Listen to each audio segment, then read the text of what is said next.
하나님의 말씀은 사도행전 11장 26절입니다. 하나님의 말씀은 사도행전 11장 26절입니다. 사도행전 11장 26절입니다. 25절에서 26절 보죠, 그냥. 바나바가 사울을 찾으러 다소에 가서 만남에 안디옥에 데리고 와서 둘이 교회에 1년간 모여 있어 큰 무리를 가르쳤고 제자들이 안디옥에서 비로소 그리스도니라 일컬음을 받게 되었더라. 아멘. 말씀 제목은 그리스도인의 존재감입니다. 그리스도인의 존재감이라는 제목으로 말씀을 나누도록 하겠습니다. 그리스도인은 왜 살까요? 묻고 싶습니다. 그리스도인은 어떻게 삽니까? 우리가 근본적으로 많은 사람들이 나는 왜 살까? 나는 어떻게 살까? 라는 질문을 던지고 또 스스로 생각을 할 겁니다. 근데 그리스도인은 왜 살까요? 그리스도인은 어떻게 살까요? 성경 찾으시죠? 갈라디아서 2장 20절 가겠습니다. 뒤로 쭉 가세요. 갈라디아서 2장 20절. 오늘 성경을 좀 많이 찾기 때문에 여러분이 이제 같이 찾아 나가셔야 됩니다. 갈라디아서 2장 20절. 제가 자주 이 말씀을 인용하기 때문에 여러분 잘 알 거예요.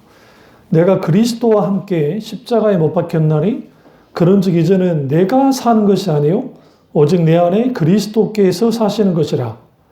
이제 내가 육체 가운데 사는 것은 나를 사랑하사 나를 위하여 자기 자신을 버리신 하나님의 아들을 믿는 믿음 안에서 사는 것이라.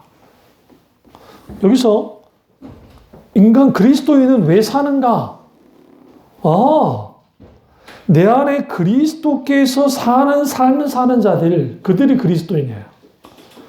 더 이상 내가 사는 게 아니라는 거예요. 그러니까 예수 그리스도를 믿지 않는 사람들, 그리스도인이 아닌 사람들은 나를 위해서 살아요. 내가 살아야 남도 살죠. 그런데 이제는 내가 사는 것이 아니다라고 말합니다. 근데 여기서 그럼 어떻게 내가 나 혼자 살지 않을 수 있냐? 그리스도와 함께 십자가에 못 박혀야 돼요. 그러니까 내가 그리스도와 함께 십자가에 못 박힐 때 비로소 내가 사는 것이 아니라 오직 내 안에 그리스도께서 사시는 것이 된다. 이런 사람이 그리스도인이야. 다시 말하면 교회에 다닌다고 해서 그들이 크리스찬이 아니라고요.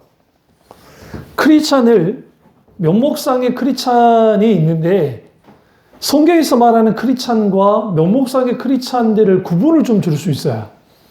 어떻게 구분을 주냐면 과거에는 썬데이 크리스찬이라는 표현을 썼어요.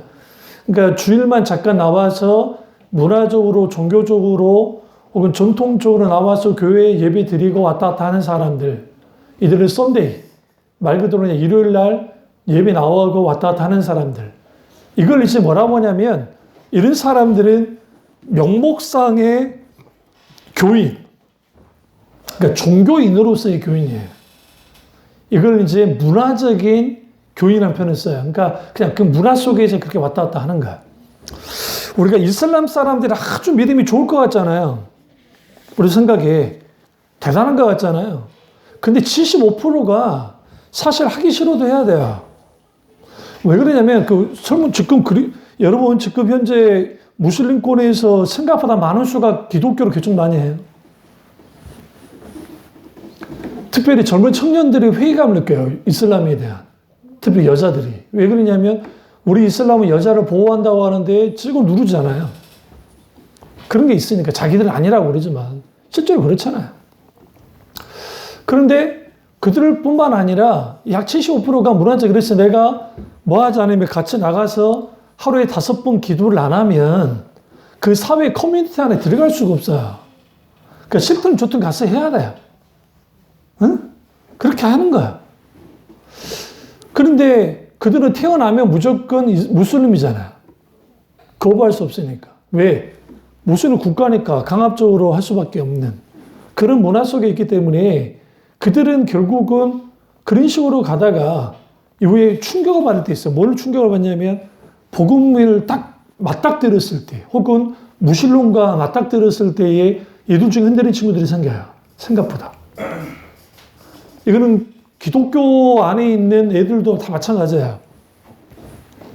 인격지신 하나님을 만난 경험이 없는 친구들은 세상으로 딱 나아가면 세상은 하나님이 없다고 하기 때문에 하나님이 없어. 근데 중요한 거는 그 20세기에 등장한 포스트 모더니즘과 다다이즘이라고 하는, 그러니까 포스트 모더니즘은 다원주의, 모든 것은 그 상대적인 진리를 가지고 있고 다 포괄할 수 있다고 생각해요. 그리고 다다이즘이라는 게 뭐냐면 해체주의에 다 해체하는 거야.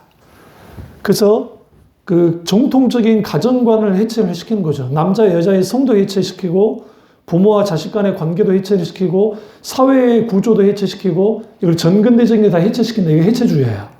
이 해체주의가 뭐와 연결이 되냐면 자연스럽게 다원주의, 그러니까 이 다원주의와 연결이 되고 좀 어렵습니다. 잘 들으세요. 우리가 왜 그리스도인을 사는데 왜 힘든지를 말씀드리려고 하는 거예요.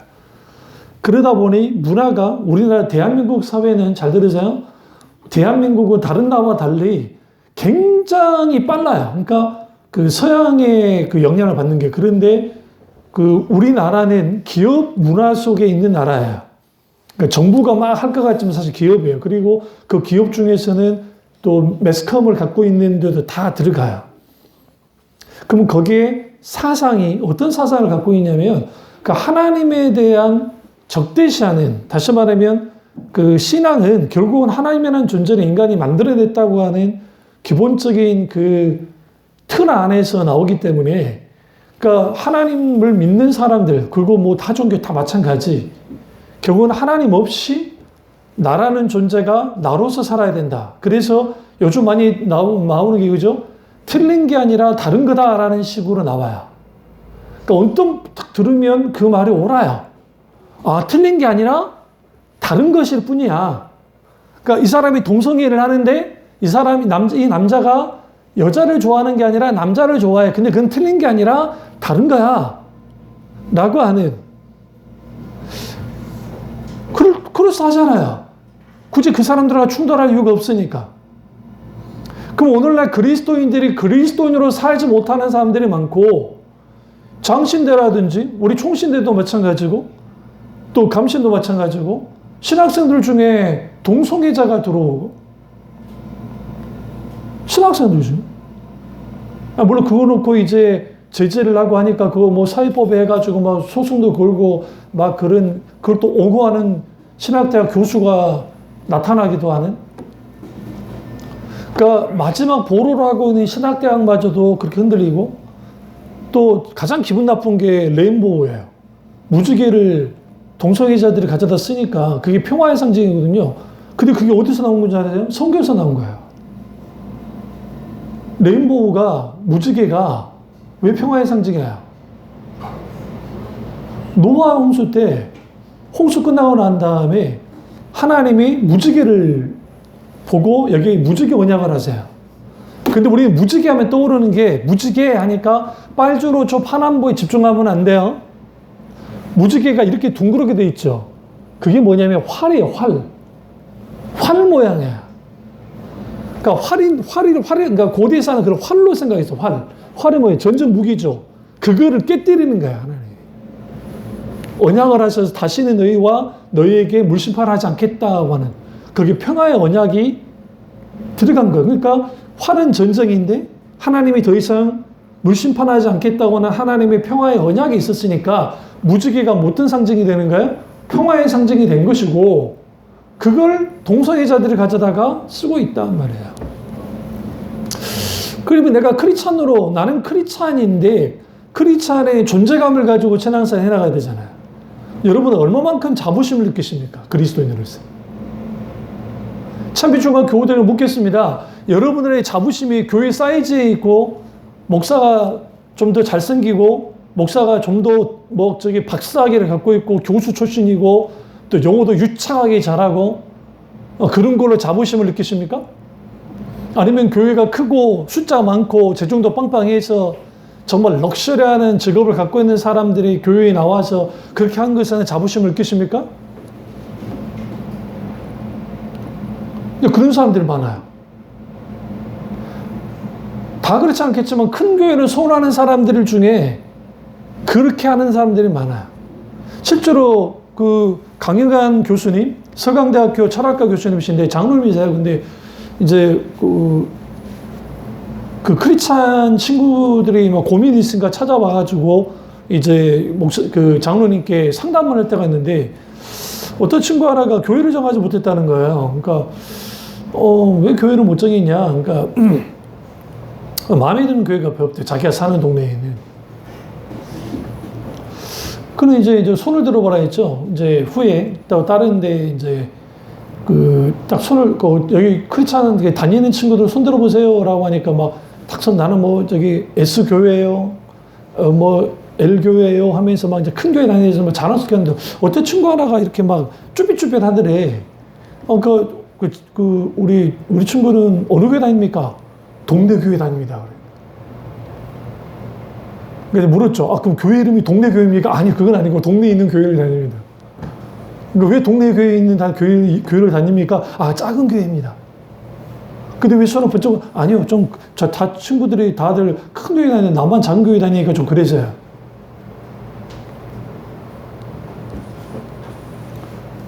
오늘날의 크리스찬의 자부심이 우리 교회 대통령이 다녀, 우리 교회 장관이 다녀, 우리 교회 국회의원이 있어, 판검사가 있어, 의사가 있어, 그걸로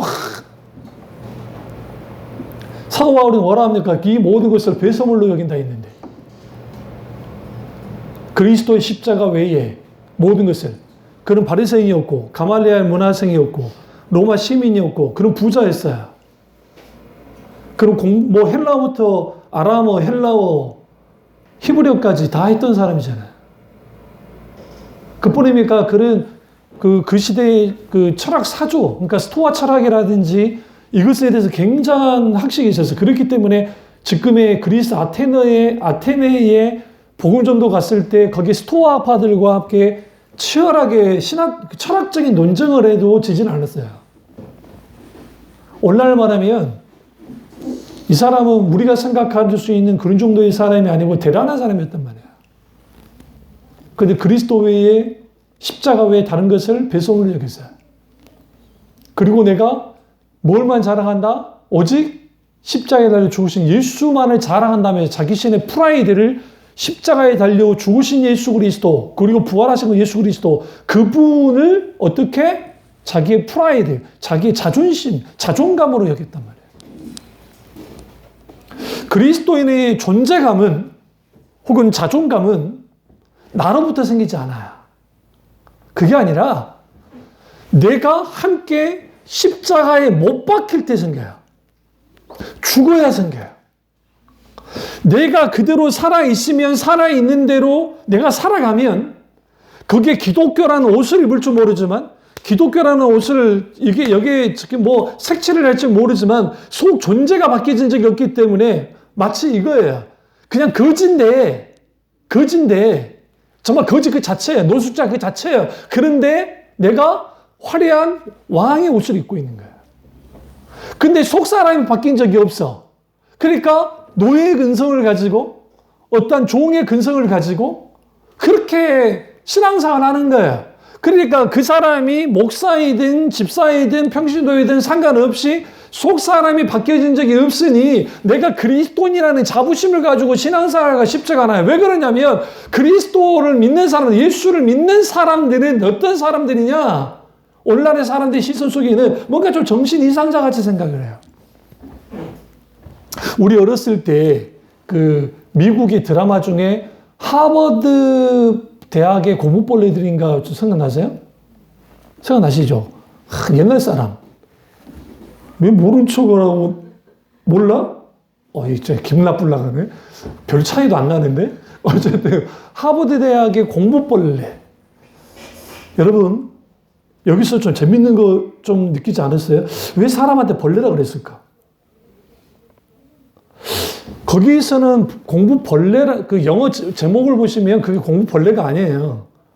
근데 우리가 이제 해외에 글을 들 때 그 공부벌레라는 의미 속에는 뭐냐면 공부만 열심히 하는 친구들. 그러니까 우리는 하버드 대학 가면 대단한 대학, 조금씩 대단한 대학이니까. 근데 거기에 공부에 열심히 하는 우리가 범접할 수 없는 그런 사람들. 근데 여러분, 내가 돈 버는데 막 미쳐서 막 하는 사람 돈 벌러밖에 안 돼요. 권력에 미쳐서 막 하는 사람은 권력 벌레밖에 안 돼요. 사람이 벌레가 되어버렸다고요. 예수 그리스도를 믿고 구원받지 못하면, 예수 그리스도께 십자가에 못 박혀 죽지 않으면 우리는 벌레로 끝나요. 인기벌레. 옛날에는 좋은 표현을 썼죠. 정의라는 표현을 썼죠. 정의. 응? 그래서 대장정의, 예수정의. 그 정의라는 표현, 예수정의라는 표현은 아주 비하하는 표현이었어요. 저도 그런 말을 어릴 때 많이 들었으니까, 친구들한테. 예수정의, 예수정의. 근데 그 예수정의, 그런데 우리는 예수 그리스도를 믿는데도 불구하고 솔직히 속으로 내가 그리스도인이라고 하는 그런 대단한 자부심을 느끼면서 신앙생활 사람 별로 없어요. 내가 교회에 다닌다는 사실을 내 친구들이, 내 직장 동료들이, 내가 아는 사람들이 모르게 하라. 에? 미안하게도 괜히 우리 아들 이름 이삭이라 그래가지고 얘는 어쩔 수 없이 드러날 수밖에 없네. 근데 이제 카톨릭이냐 개신교냐 정도 물어보겠지. 또 우리 광주에 있는 요한이도 요한이니까 당연히 너는 부모가 해서 믿지 않으면 그런 힘이 붙을 리가 없으니까. 그러니까 모르게 해야 돼. 왜 모르게 해야 돼? 오늘날 하나님의 이름이 땅에 떨어졌잖아요. 큰 교회에서 기타 등등 여러 교회에서 문제들을 일으키면서 떨어졌고, 더 큰 문제는 뭐냐면 미국에서도 미국 청년들이 또 다 마찬가지죠. 소구 교회든 오늘날의 교회든 교회와 세상이 별로 다를 게 없더라는 거예요. 막상 들어가 보니까. 정치 논리는 정치 논리대로, 세상 논리는 세상 논리대로. 우리나라에 이름만 대면 유명한 교회에서 뭔지 아세요? 주식 투자의 비결. 청년을 모아놓고, 청년하고 장년 모아놓고. 근데 그 친구가 자칭 교회를 다니는 친구인데 꼭 집어주는 거야. 자기가 하나님께로부터 기도하면서 어떤 종목, 그 주식 종목에 대해서 막 받았다나? 그래가지고 투자를 했더니 그게 10배가 되고 막 했다는. 재정 축복의 무슨 세미나, 소위 영적이라고 하는 사람들 중에 그 말도 안 되는. 근데 그게 오늘날에는 뭐 말씀과 성령 컨퍼런스, 십자가의 복음, 금요일 그 주제를 가지고 컨퍼런스 하면 사람이 잘 안 모이는데 그런 거면 구름대처럼 사람들이 모이는 거예요. 심지어는 안 믿는 사람들도 와요. 왜? 그런 비결을 알려준다니까. 뭐 깨끗한 부자라든지 그런 책을 썼던 과거에 그 유명한 목사님 계시는데 그런 사상들이 뭐와 연결이 되냐? 그분은 아니라고 막 강변하시지만 그분의 책을 아무리 읽어봐도 그게 정말 성경에서 나온 것인가? 그렇지는 않아요. 부분은 성경적일지 모르지만. 그럼 뭐가 지배를 하고 있냐? 기독교인들에게. 딱 내가 그리스도인이 됐어요. 근데 나라는 사람이 이제 배경 각기 다르죠. 저처럼 모태신앙으로 자라나온 사람이 있고 중간에 예수님 믿는 사람이 있고 기타 등등 사람들은 각기 다르죠. 어쨌든 이제 그리스도인이 됐단 말이에요. 기독교 신자가 됐단 말이죠. 됐는데 나는 그대로 있고 그대로 있고 걸치는 거예요. 계속 옷을 이거 이렇게 저렇게 걸쳐. 그것도 좀 성경을 좀 잘 읽고 성경 말씀을 좀 공부도 열심히 하고 좀 괜찮겠는데 이제 심지어는 오늘날에 이런 말하면 좀 그렇지만 좀 무식한 교인들이 많아요. 성경이 다요. 이게 심각한 거예요. 그런데 우리가 아무리 말씀하는 교회, 성경하는 교회에서 자라났다고 합시다. 근데 성경을 읽었어요? 성경 공부를 많이 했어요. 근데 성경을 내가 그렇게 한 다음에 이해했단 말이죠. 내가 이해했고 이제 잘 알아요. 그걸로 끝나는 경우가 굉장히 많아요. 다시 말하면 하나님의 말씀을 살아내지 않으면 절대로 내가 바뀌어지지 않아요. 어떤 신앙의 열매도 맺어지지 않아요. 한국교회 광풍같이 일어났던 게 뭐냐면 저는 그 두 가지를 다 경험하면서 올라왔잖아요. 어렸을 때. 한국교회가 하나님의 놀라운 부흥 가운데 있을 때 열광주의, 강력한 기도운동, 그리고 강력한 그 구국기도부터 시작한 그 엄청난 그 부흥운동들. 그래서 교회마다 굉장히 뜨거웠어요. 대부분 교회가. 그리고 장로교 보수적인 교회들이 주로 사교계를 하면서 하나님의 말씀을 굉장히 중요시 여겼어요.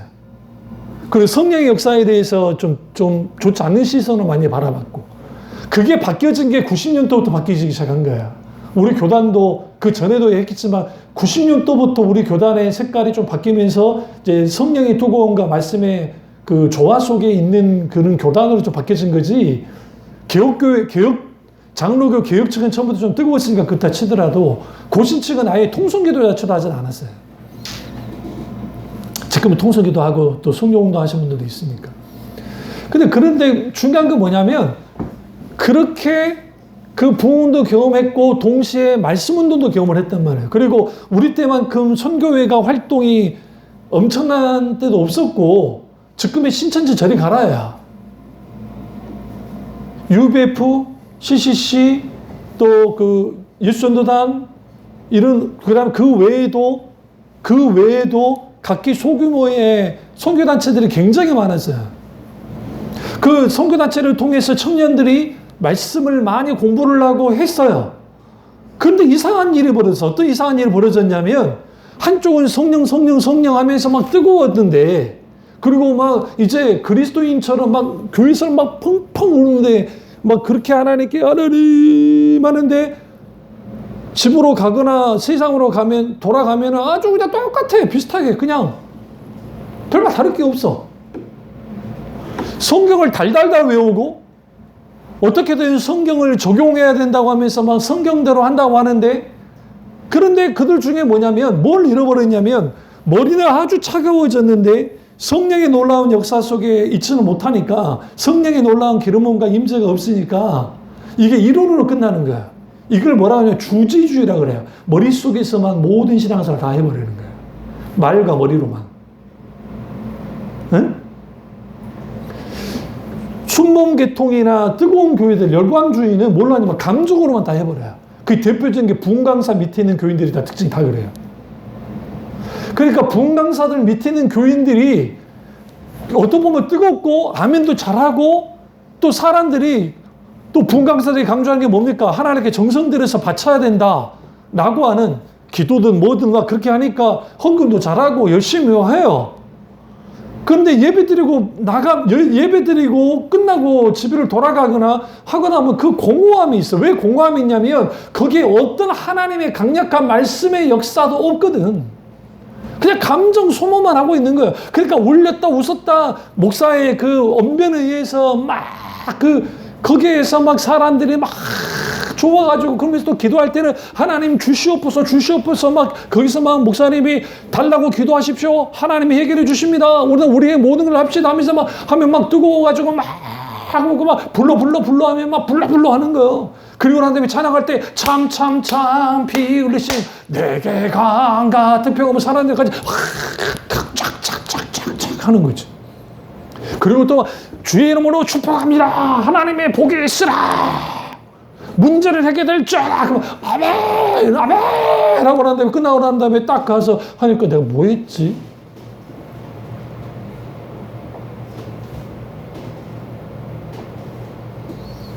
저 그 둘 다를 경험하고 자라는 세대예요. 그거를. 그렇기 때문에 그 사람들이 오랫동안 예수를 믿었는데도 안 변해요. 안 바뀌어요. 왜? 소위 말하는 감정주의라고 하는 옷을 걸쳤을 뿐이에요. 기독교 감정주의. 내 속사람이 바뀌어진 적이 없어요. 그리스도인의 존재감은 속사람이 바뀌지 않으면 절대로 존재감을 가질 수가 없어요.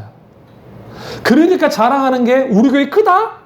우리 교회 목사님 잘생겼다? 우리 목사님 키가 커? 우리 목사님 박사학위 가지고 있어? 우리 교회 성도 누가 다닌 줄 알아? 유명한 연예인이 다녀. 그게 자랑이 되는 거예요. 우리 CTS나 CBS를 보세요. 막 저기 교회 카메라에다 갑자기 카메라가 확 돌려질 때 보면은 그 연예인들이나 가수들이 있는 걸 딱 비춰줘요. 응? 제가 이름만 대면 아는 교회 그 장면은 계속. 근데 더 재미있는 것은 우리 교회도 작은 교회지만 여러분은 앉은 자리에 그 비슷하게 앉잖아요. 대부분 사람들이 습관처럼 내가 앉은 자리에 누가 앉지 않는 이상은 그 자리에 가서 앉아요. 그냥 습관처럼. 그 양반도 그분들도 자기가 앉은 자리에 앉기 때문에 카메라맨이 잡기가 참 편해요. 그것도 미리 살펴요. 그리고 한 다음에 예배 때마다 늘 보여줘요. 아무 말도 없어요. 목사님 설교 내용이 계속 나오고 있고 화면에는 그분이 크로즈면서 그분이 설교 듣고 고개를 끄덕이고 아멘하는 소리 들려요. 그러면 그 방송을 보고 있는 사람들 또 그 현장에 동시에 같이 보고 있는 사람들은 무슨 생각을 하냐면 우리 교회는 이 지금 정말 유명한 사람이 대단한 사람이 교회를 다니고 있어. 니네들 자부심을 갖춰도 괜찮다니까?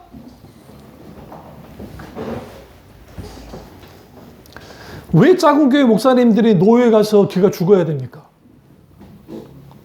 그 건방진 부목사들 중에 큰 교회 부목사들 중에 노예에서 까불다가 이 녀석들이 이제 조금 커서 개척교회에 나왔을 때 현실을 보고 그때 깨달아요. 왜냐하면 큰 교회는 자기들이 조금만 모여도 수백 명씩 모이잖아요. 못해도 수십 명 그러잖아요. 그러니까 숫자 모인 것에 대한 크게 없으니까 내가 목회하면 저 정도 안 해. 아이고 참 쯧쯧이네 쯧쯧 정말. 그런데 막상 현실을 들어오면 그래. 그러면 코가 넉자나 빠져 그래. 그렇게 돼요. 어떻게든 인간적 수단과 방법을 이용을 해서 어떻게든 교회 사이즈를 키워보려고 그래요. 그러니까 안성호 목사가 이상한 목사인 거예요. 교회 사이즈를 키워보려는 노력조차도 안 하잖아요. 하나님의 사인이 비춰지지 않고서는 하나님의 나를 향해서 하라고 하지 않고서는 계속 기다릴 뿐이에요. 그럼 자부심은 어디서 옵니까? 우리 교회 숫자가 별로 없어. 우리 교회는 좀 그래. 여러분 스스로 그러지 않습니까? 소아시아 7교회 중에 서머나 교회가 가장 작았습니다. 성경 보시면.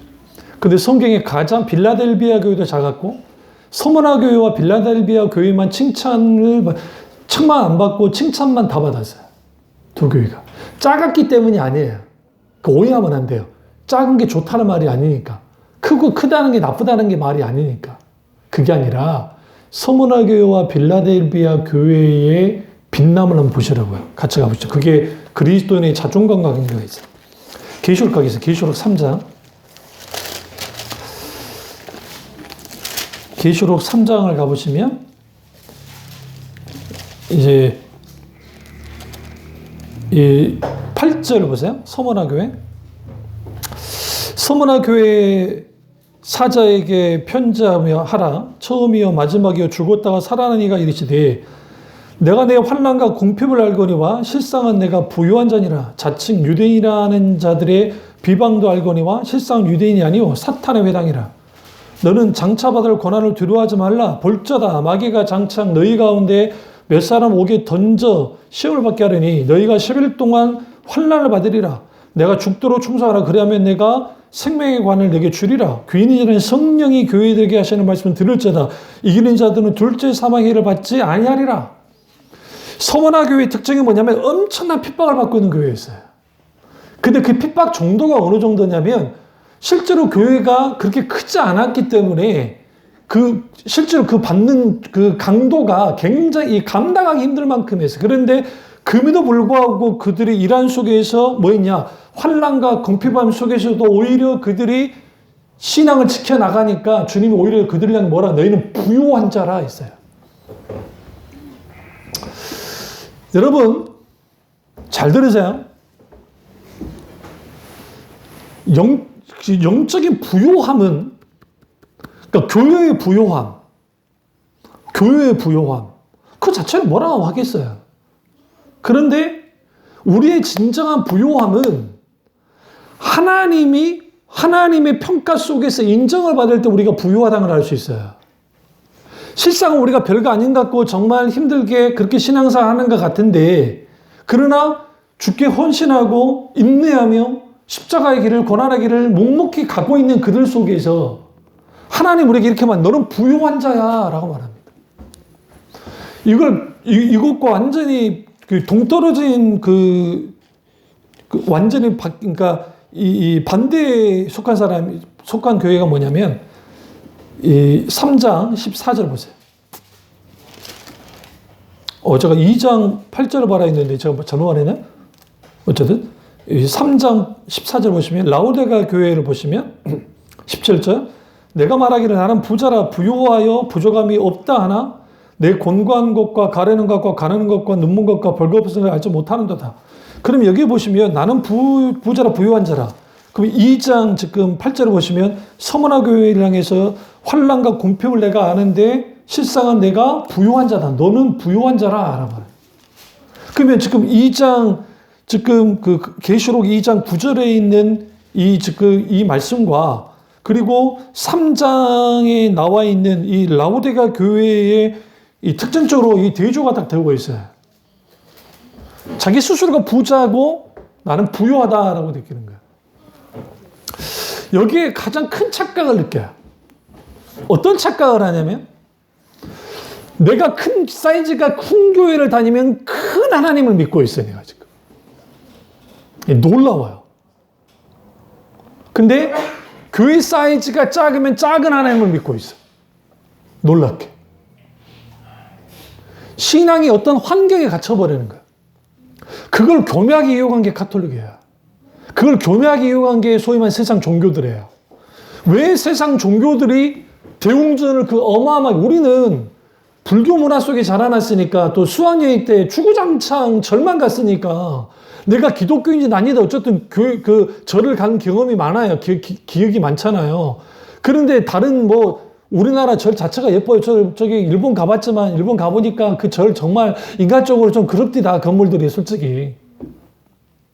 왜냐하면 저는 모르겠어요. 저는 좀 세월의 때가 묻은 건물을 좋아할지는 모르지만 저는 이탈리아가 너무 좋았거든요. 프랑스보다 파리보다는 솔직히 세월의 때가 묻어있는 그 오렌색. 근데 그래서 제가 궁 중에서도 경복궁보다는 제가 창덕궁을 좋아하는 이유가 그 창덕궁이 세월의 때를 많이 갖고 있거든요.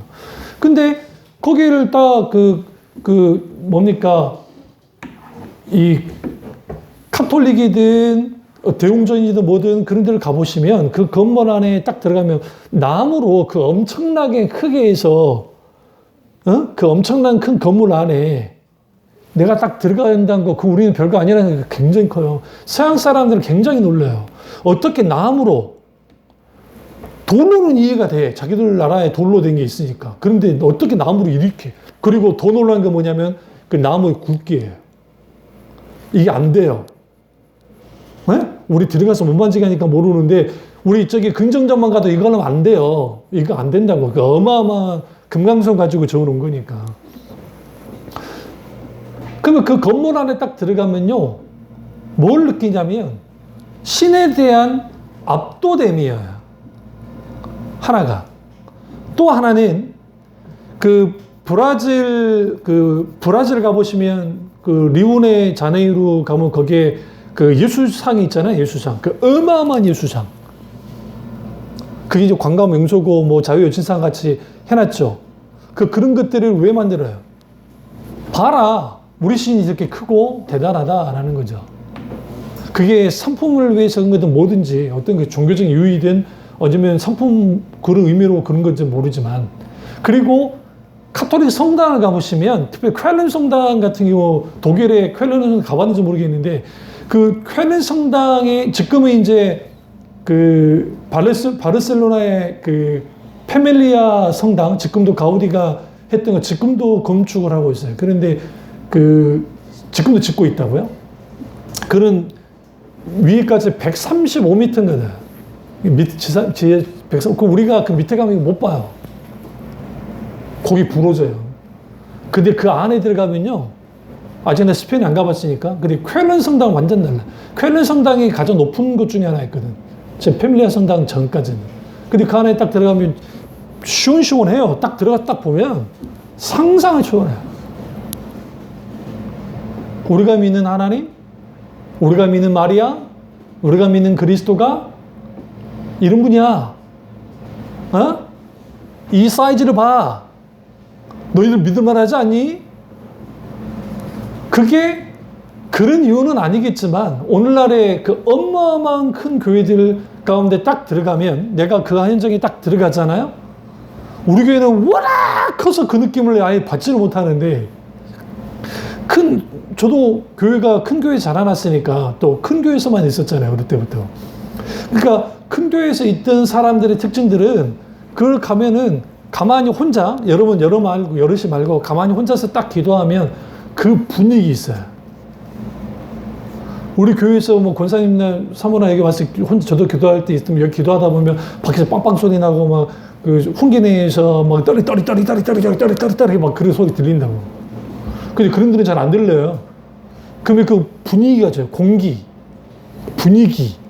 근데 또 심지어 카톨릭은 스테인드 글라스까지 있네?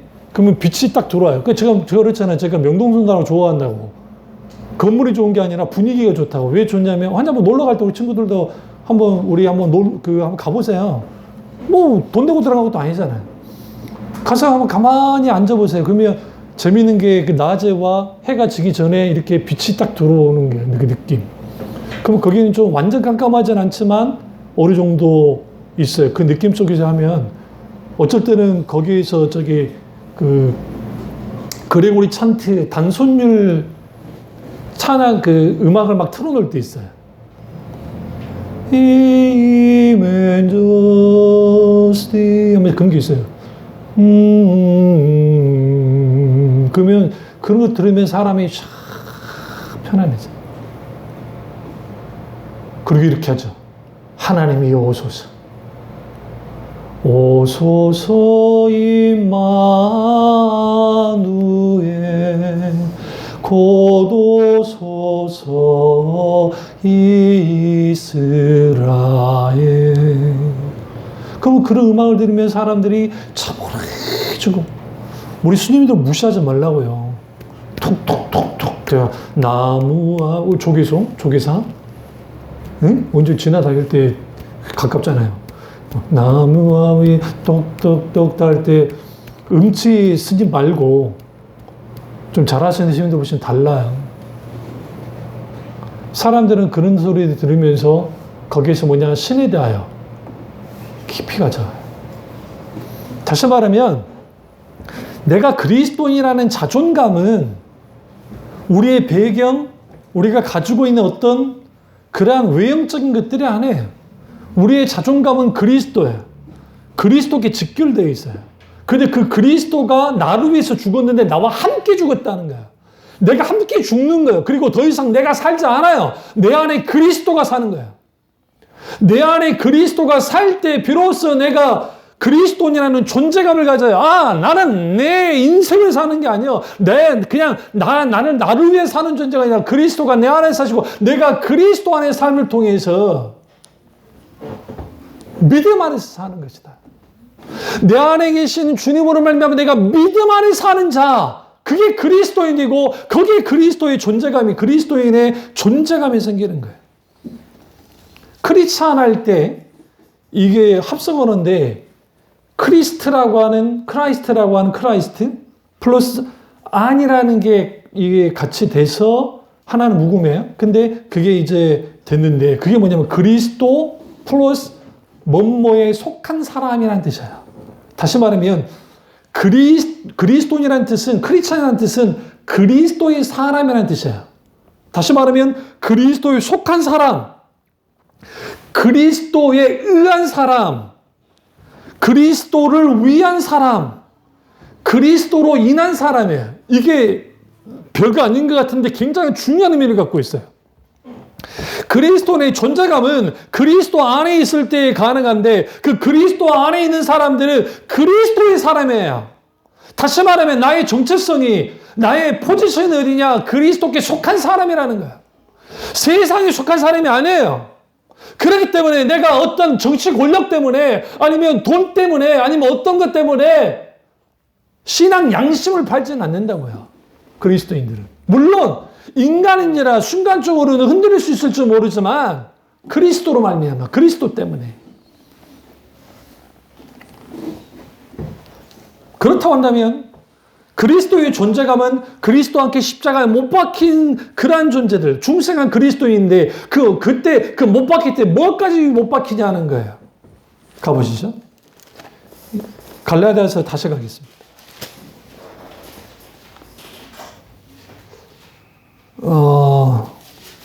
갈라디아서가 아닌데. 일단은, 맞네요. 갈라디아서 5장 24절 가보세요. 갈라디아서 5장 24절. 그리스도 예수의 사람은 육조와 함께 그 정욕과 탐심을 십자가에 못 박았느니라. 여기서 굉장히 중요합니다. 뭐가 중요하냐면 그리스도인의 존재감은 그리스도 예수의 사람이 될 때 가능한데 그 그리스도 예수의 사람의 특징이 뭐냐면 육조와 함께 정욕과 탐심을 십자가에 못 박힌 존재라는 거예요. 여기서 정욕과 탐심이 뭐냐면 정욕은 죄의 본성을 뜻해요. 근데 그 탐심은 세상이 추구하는 모든 것들, 세상이 추구하는 것들은 다 탐심과 관계가 있어요. 그래서 탐심 곧 우상숭배라는 게 뭐냐면 우리가 그 식탐, 물욕, 물고래들, 또 종욕, 그 다음에 또 권력욕, 명예욕, 이 모든 게 다 탐심과 관계 있잖아요. 이 세상이 여러분, 왜 사람들이 이렇게 편한 과학 문명이나 과전제품 이게 왜 생겼습니까? 사람들이 이걸 통해서 빨리 내가 뭔가 더 쉬고 싶고 이걸 통해서 뭔가 편하고 싶으니까 그런 걸 해나간 거잖아요. 그러면 세상의 가치관과 세상이 추구하는 것에 대하여 우리는 뭐 해야 되냐? 같이 십자가 못 박혀야 돼요.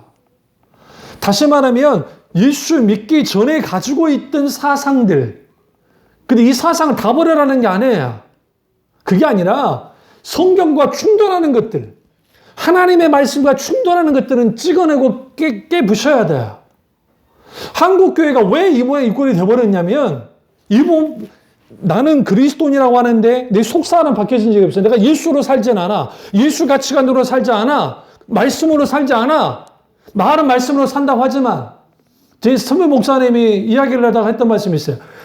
그 목사님 말씀이에요. 그 목사님이 뭐라고 하냐면 여러 목사님들과 같이 이야기를 하는데 얼마나 세속적인지 모르겠다는 거야. 응? 돈 문제, 목회하는 것, 뭐 어떤 거 하는 거, 근데 그것이 다 인간적인 수단과 방법, 근데 그것을 하나님 앞에 죄라고 여기지도 않는. 응? 심지어는 돈이 오가요, 목사님들끼리. 어떤 문제를 해결하려고. 그래서, 근데 그것에 대하여 크게 생각지 않는. 왜? 어떻게, 어느 때 돈이 오가요? 선거 때. 부끄럽게도. 선거 때. 저도 4월 달에 우리 노회 하니까 저도 선거해야 돼요. 근데 선거 때. 그게 뭐가 어떠냐? 주면 받는 거지. 좋은 게 좋은 거야. 우리의 부끄러움이에요. 그럼 왜 그럴까요? 그분들이 특별히 나빠서 아니에요. 그 목사님이나 저는 놀란 게 뭐냐면 그것에 대한 죄의식이 하나도 없는 게 놀란 거예요. 그게 별게 아니고 그게 괜찮은 거라는 거예요. 문제될 게 하나도 없다는 거예요. 뭐가 들어왔어요? 실용주의가 들어왔어요. 기독교 실용주의. 기독교 실용주의가 들어오니까 과정은 상관없이 결과만 좋으면 된다고 생각하는 거예요. 그러니까 과정은 무시해도 돼. 그러니까 우리나라가 그래서 많이 좀 좋아졌어요. 그 운동선수들 그래도 이제 좀 4등하고 몇 등 해도 그래도 해주잖아요. 근데 이상하지 않으세요? 그 독재국가일수록 메달 못 따고 하면은 난리가 나죠. 우리나라도 똑같았잖아요. 과거에. 결과만. 그러니까 제가 큰 교회, 마지막으로 제가 큰 교회에서 목회할 부교육자를 있을 뻔 했다 했잖아요. 담임 목사님도 오케이를 했고, 나도 내가 이제 마음만 먹으면 됐었는데, 그때 90년도 그 중반 정도 됐었는데, 제가 거기를 가서 뭐 했으면 어떻게 될지 모르지만, 그 교회가 한 5,000명 가까이 됐던 교회였어요. 그래서 인터뷰하고, 이 전도사 꼭 쓰고 싶다가 담임 목사님, 이제 부목사님한테 전화가 왔어요. 그러면서 뜬금없는 말이 나한테 있던, 예전에 말씀드렸는데, 그 시대도 이 정도였다는 거, 오늘날 말할 것도 없을 거예요. 그러면서 인턴을 하자는 거예요. 그러니까 인턴이 무슨 말인가 처음 들어봤어 그때. 전도사한테 인턴을 하지. 그러면서 3개월 동안 인턴에서 숫자를 많이 늘려놓으면 거기에 커미션을 주는데, 그러니까 성과금을 주는데 한 사람당 10만 원씩, 몇십만 원씩을 해주고, 이걸 좀 더 한다면 교구까지 맡겨서 목산수 받고 하는데 거기에 합당한 사활을 하겠다고. 근데 툭 던졌죠. 이게 이게 그 세상 회사입니까? 그러니까 이 양반이 당황했어. 갑자기 나 그만하니까. 당차게 막 젊은 전도사가 그러니까. 세상 회사입니까? 그러니까, 오해하지 말라고. 근데 그런 게 아니고, 어쨌든 열심히 사역하자는 거라고. 내가 그랬죠. 동료계 개념이 아니고, 무슨 그 사업장에 그 종업원 쓰듯이, 그것도 뭐 세상 종업도 그렇지 않을 거라고. 나 그런 데서 못, 그러니까 이제 전도사님이 뭘 몰라서 그런다고. 이런 데서 목회를 배워야 후에 나가서 큰 목회할 수 있지. 그런 식으로 하면 안 될 거라고. 제가 그랬어요. 나 그런 목회 안 한다. 죄송하지만 안 가겠다고 끊어버렸어요.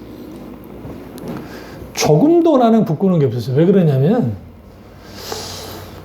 여기서 우리는 뭘 할 수 있냐면, 그게 90년도, 그러니까 그 중반이니까, 여러분 하는 그 교회 나온 다음에 그 일이에요.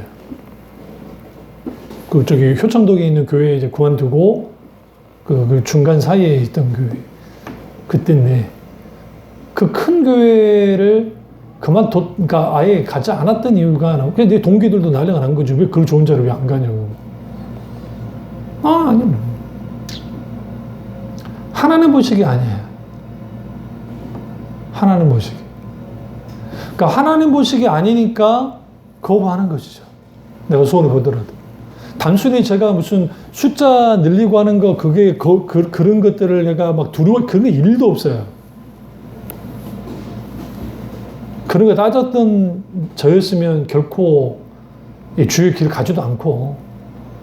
그러니까 여기서 우리가 그리스도인들이 왜 존재감을 가지고, 자기의 자존감을 가지고 내가 그리스도인이라는 것을 당당하게 나서보지 못할까? 그러니까 이거죠. 소위 그 연예인 크리스찬들 중에 내가 그리스도인이라는 당당히 내세운 것은 그 소위 구제 마냥, 그러니까 그 구제가 아니라 그 뭐예요? 그 기부 많이 하는 사람들이 막 당당하게 나오거든요. 좀 생각해 봐야 돼요. 기부 마냥은 참 좋아요. 그러니까 그거는 굉장히 본받을 만하고 귀한 거야. 근데 그 사람의 신앙 고백을 들여다봐야 돼. 기부가 중요한 게 아니에요. 마치 우리는 착각하는 게 예수님이, 그러니까 기독교가 구제를 위해서 존재한 것처럼 착각을 하는데, 사회 봉사를 위해 존재하는 걸 착각하는데, 그거 아니에요. 기독교는 철저하게 예수 공동체를 해서 하나님께 영광을 드리기 위해서예요. 그래서 기꺼이 내가 손해보더라도 섬기는 거야. 그게 구조로 나타나는 거야. 그러니까 단순히 내가 구제하면 기분이 좋아지고, 구제하면 선한 영향을 끼치고, 좋아요. 그 자체는 나쁜 것도 아니고 죄도 아니에요. 그런데 중요한 게 있어요. 거기에 뭐가 빠지면, 예수 그리스도 십자가의 복음이 빠져 있으면, 복음의 핵심이 빠져 있으면 안 된다고요. 우리나라의 기독교 윤리실천본부의 그 손아무개 장로님, 제 총장도 하셨던 그분이 있어요. 정말 존경받는 분이에요. 그럼에도 불구하고 그분을 제가 솔직히 말하면 좀 물음표를 갖는 이유가 뭐냐면, 저는 그분의 입에서 진정한 신앙 고백을 들어본 적이 없어요.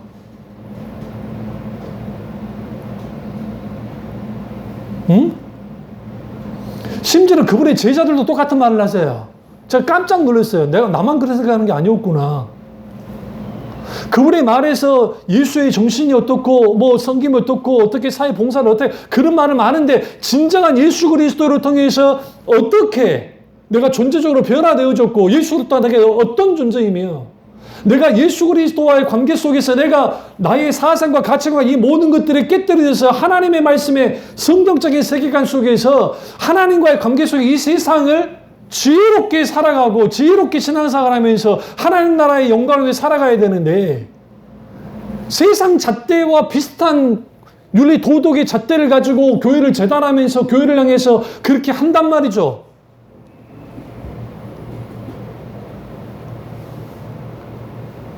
그럼 어떻게 해야 돼? 그런 분들은 뭐냐면 그들이 갖고 있는 기본적인 사고, 그러니까 사상, 그것이 한 번도 깨떨어져 본 적이 없는 거예요.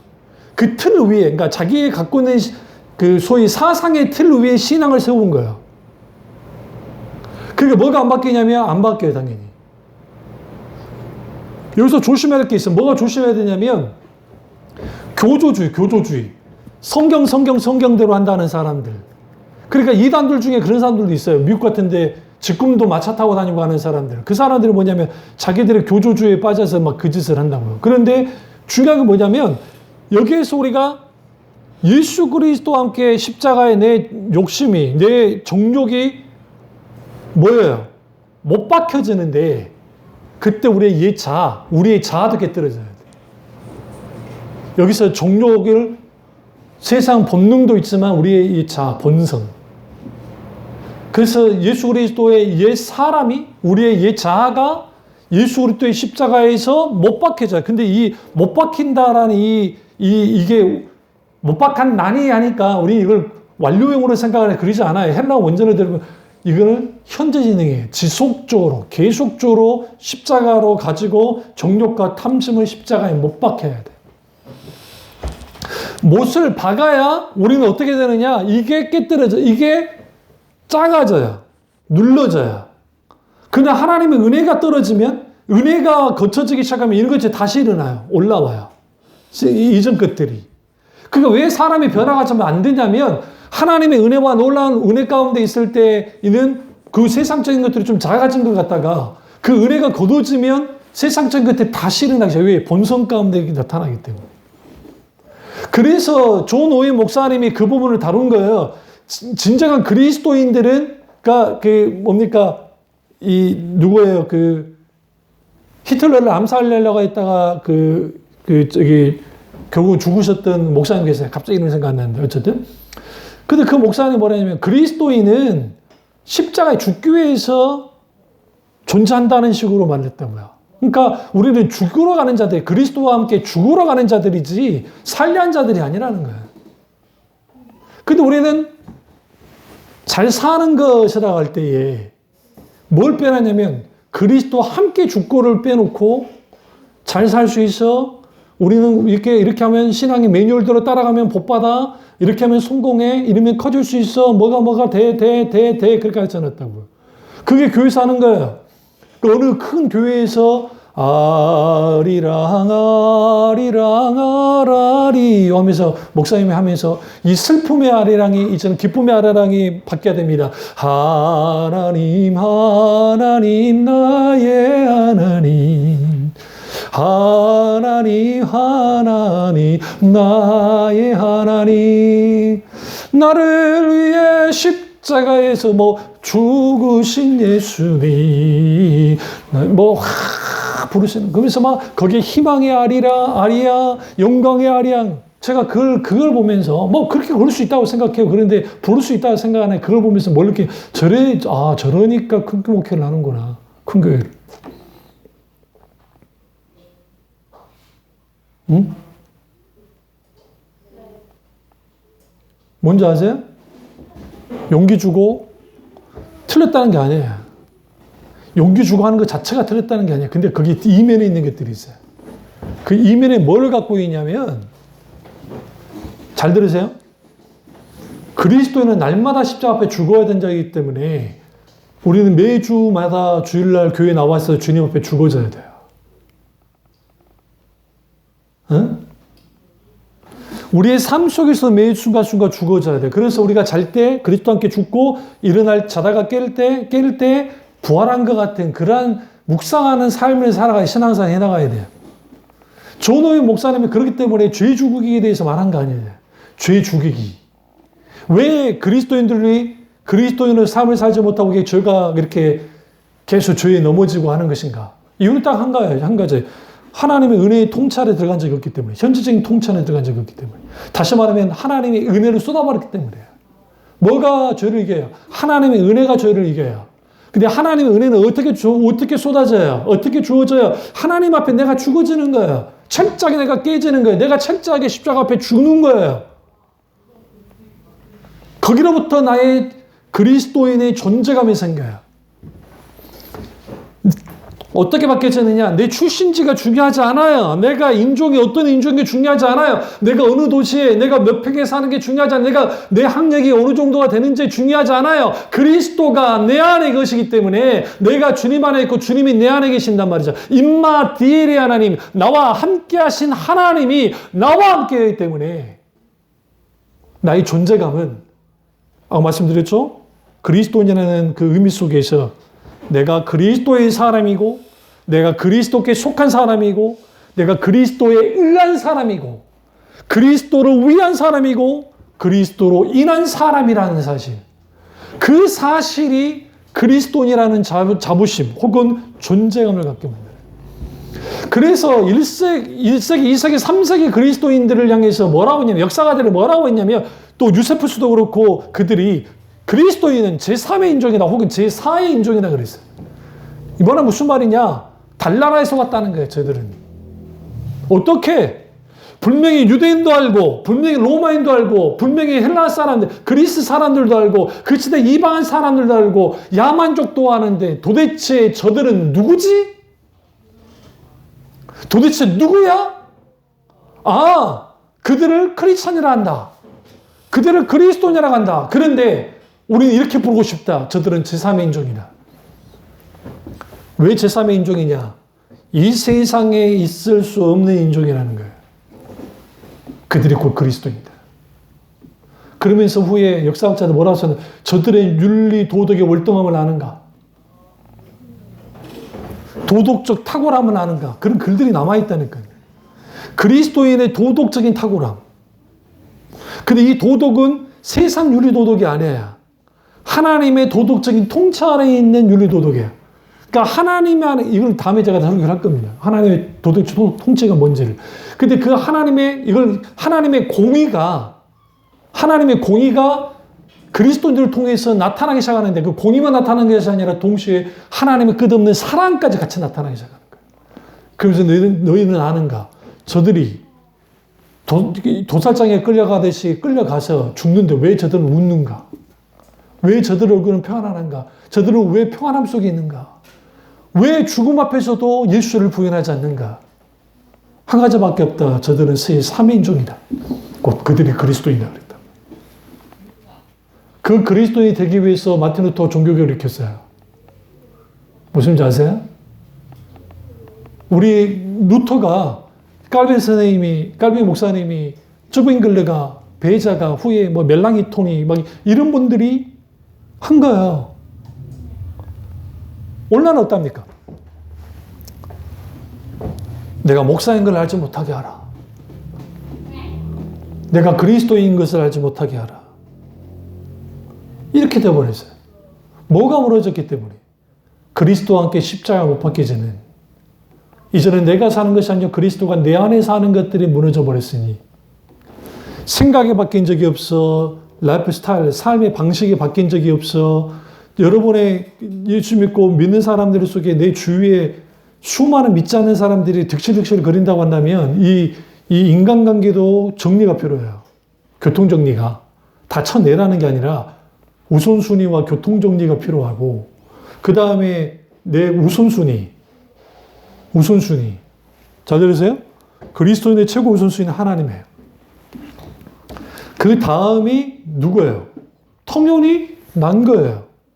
하나님, 나, 그리고 가족이에요. 그러니까 하나님, 그 다음에 나, 가족. 그리고 그 밑에 나와 관련된 뭐 친구들이든 그런 공동체. 근데 여기에서 이제 중요한 게 하나님을 최우선순위에 두고 최우선순위에 둔 나라는 존재가 주님 안에서 나라는 존재가 깨뜨려져요. 이걸 변혁의 나라 그래요. 내가 변혁된 거야. 나는 원래 어느 지역에 태어났고 누구의 자식으로 태어났어요. 내 이름이 나는 아니잖아요. 안소국이란 이름이 나는 아니잖아요. 나를 안소국이라 부를 뿐이지. 근데 하나님은 달라요. 하나님은 하나님 신명칭 자체, 하나님 그분 자체는 들여다보는 거예요. 근데 그러지 않아요. 그러면 나라는 존재가 결정되는 게 뭘로 결정되냐고요. 하나님의 평가야. 그리고 나라는 존재가 이 세상에 태어나 계신 나를 태어나 계신 목적과 이유를 아는 거예요. 내가. 어디에서 하나님 말씀을 통해 인격적 하나님 만남을 통해서. 그리고 그 하나님과의 관계를 가져요. 그분 안에 거해요. 그분과 교통하고 친교를 나눠요. 그러면서 하나님의 말씀이라는 눈으로 세상을 보는 거예요. 직장을 보고 내가 뭘 보고 세상을 읽어내는 거예요. 말씀이라는 눈을 가지고. 그 말씀 속에서 내 삶을 구현해 놔요. 그런데 여기서 뱀같이 지혜롭고 비둘기같이 순결하라고 주님 말씀하셨죠. 경직될 이유가 없어요. 뱀같이 지혜란 말은 무슨 말입니까? 세상에 나아갈 때는 아주 지혜롭게. 그러니까 막 십자가 두고 다니면서 예수 천당 불순지요, 예수 천당 불순지요 가는 그런 식의 전도 형태는 최군도 목사님이 일제시대 때 그때는 통했을지 모르지만 오늘날 시대는 당하지 않아요. 아니 물론 이러고 있어요. 하나님이 강력하게 그분에게 역사하셔서 그렇게 외쳐라고 하셨다고 한다면 할 말은 없어요.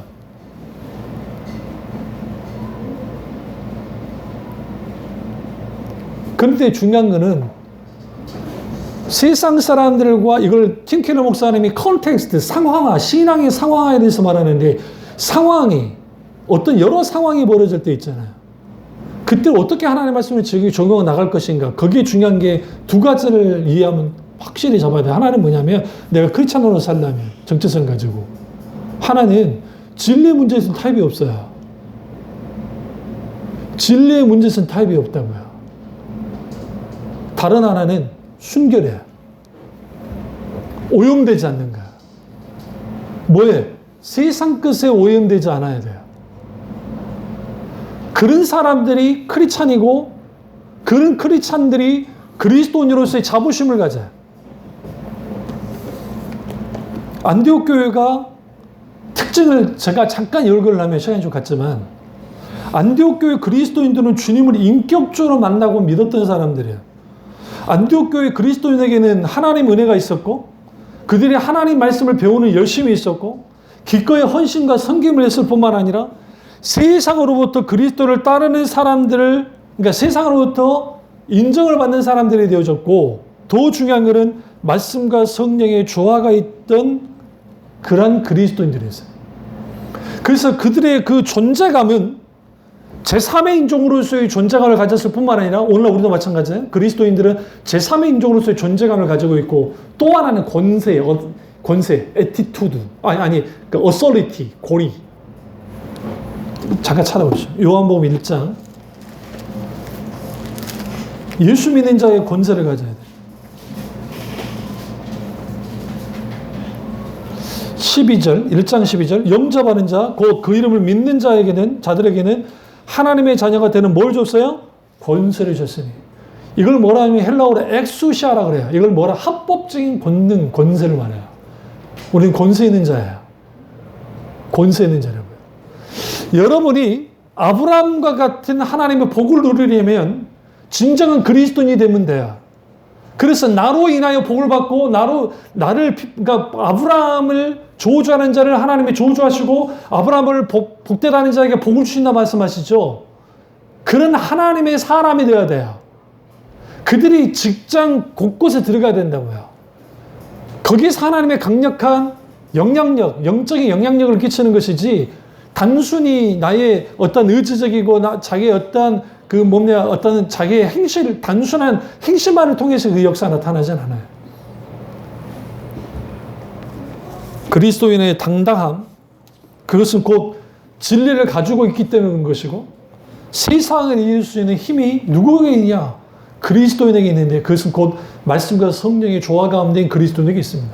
이 사실을 알고 그리스도의 존재감을 가지고 신앙생활을 뿐만 아니라 삶을 살아가는 교도들 되시기를 주님의 이름으로 축원합니다. 기도하겠습니다. 기도하실 때 오늘 이 말씀이 나의 말씀이 되게 다 기도하시고요. 정말 하나님, 우리가 그리스도인으로서 존재감을 갖고 살아가기 원합니다.